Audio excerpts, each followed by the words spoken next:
सभी इन्वेस्टमेंट्स जो हम डिस्कस करने जा रहे हैं उन्हें हमने 9 कैटेगरीज में डिवाइड कर दिया है। तो आइए जानते हैं इन्हीं 9 बेस्ट इन्वेस्टमेंट्स के बारे में, जिसमें सबसे पहले नंबर पर है फिक्स्ड डिपॉजिट।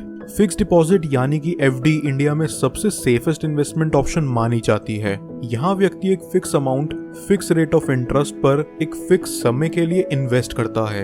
ये इन्वेस्टमेंट ऑप्शन मार्केट के उतार चढ़ाव से इफेक्ट नहीं होती। कई केसेस में व्यक्ति चाहे तो अपनी एफडी को प्री मैच्योर विड्रॉल भी करवा सकता है। एक लिमिट के बाद एफडी पर अर्न करे हुए इंटरेस्ट पर भी व्यक्ति को टैक्स पे करना पड़ता है। वो एफडी के अमाउंट का 90% चाहे तो लोन ले सकते हैं, लेकिन उनके लोन रीपेमेंट का टेन्योर उनके एफडी के टेन्योर से ज्यादा नहीं हो सकता। सेकंड नंबर पर आते हैं बॉन्ड्स। क्या आपने कभी किसी दोस्त को इंटरेस्ट पर पैसे उधार दिए हैं? बॉन्ड्स भी एक तरह से सेम ही चीज है, बस यहाँ आपका वो दोस्त एक बैंक होता है। यहाँ जो इशुअर होता है वो गवर्नमेंट बॉन्ड्स के रूप में आपका डेट पे करता है। ये कॉन्ट्रैक्ट की तरह ही होता है, जो कि फिक्स्ड इंटरवल्स पर इंटरेस्ट के साथ व्यक्ति को उसका अमाउंट पे करती है। बॉन्ड्स जनरली एफडी से ज्यादा इंटरेस्ट प्रोवाइड कर देते हैं और यहाँ पर बॉन्ड अमाउंट छोड़कर उसका इंटरेस्ट अमाउंट टैक्सेबल बैठता है। व्यक्ति bond cash, drafts and cheque की फॉर्म में भी ले सकता है। व्यक्ति किसी भी नेशनलाइज्ड बैंक में चला जाए, वहां उसे रिजर्व बैंक ऑफ इंडिया के बिहाफ पर बॉन्ड्स इशू करे जाते हैं।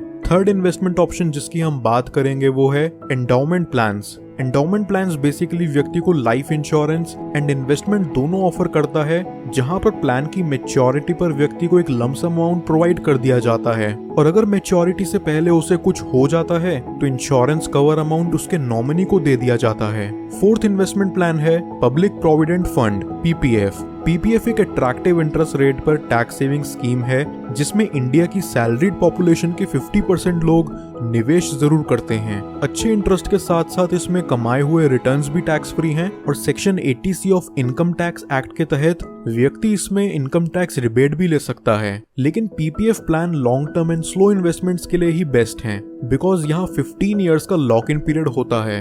हालांकि 6th ईयर से व्यक्ति चाहे तो कुछ अमाउंट विड्रॉ भी कर सकता है। व्यक्ति यहाँ साल में minimum 500 rupees and maximum 1.5 lakh रुपए निवेश कर सकता है। ये एक हाईली सिक्योर गवर्नमेंट स्कीम है, जिसे ज्यादातर लोग रिटायरमेंट ऑप्शन की तरह भी ट्रीट करते हैं। फिफ्थ इन्वेस्टमेंट ऑप्शन है ULIP. ULIP unit linked insurance plans होते हैं जो व्यक्ति को इन्वेस्टमेंट और इंश्योरेंस दोनों देते हैं, लेकिन यहाँ इन्वेस्टमेंट ऑप्शन के अंडर यूलिप व्यक्ति का पैसा उसकी मर्जी के अकॉर्डिंग म्यूचुअल फंड्स में निवेश करते हैं, जो लॉन्ग टर्म में उन्हें अच्छे रिटर्न्स प्रोवाइड कर देते हैं और लाइफ में किसी मिस हैपनिंग में व्यक्ति के पास यूलिप द्वारा प्रोवाइड किया गया लाइफ कवर तो होता ही है। सिक्स्थ इन्वेस्टमेंट ऑप्शन है national saving certificate. National saving certificate paper based deposits होते हैं जो पोस्ट ऑफिस द्वारा इशू करे जाते हैं। ये एक इन्वेस्टमेंट ऑप्शन के साथ साथ टैक्स सेविंग डॉक्यूमेंट भी है।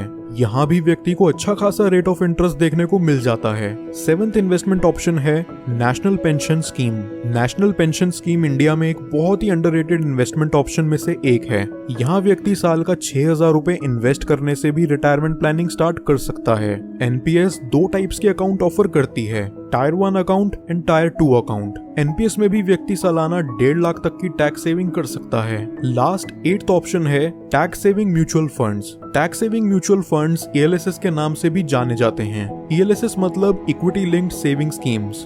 ये फंड्स इक्विटी में व्यक्ति का पैसा निवेश करते हैं और व्यक्ति चाहे तो इनमें इन्वेस्ट करके 1.5 लाख रुपए सालाना टैक्स सेविंग कर सकता है। ईएलएसएस में बाकी कई स्कीम्स के कंपैरिजन में यहाँ लॉक इन पीरियड है 3 साल का एंड जनरली 3 साल में इक्विटी म्यूचुअल फंड्स भी अच्छा रिटर्न दे देती है।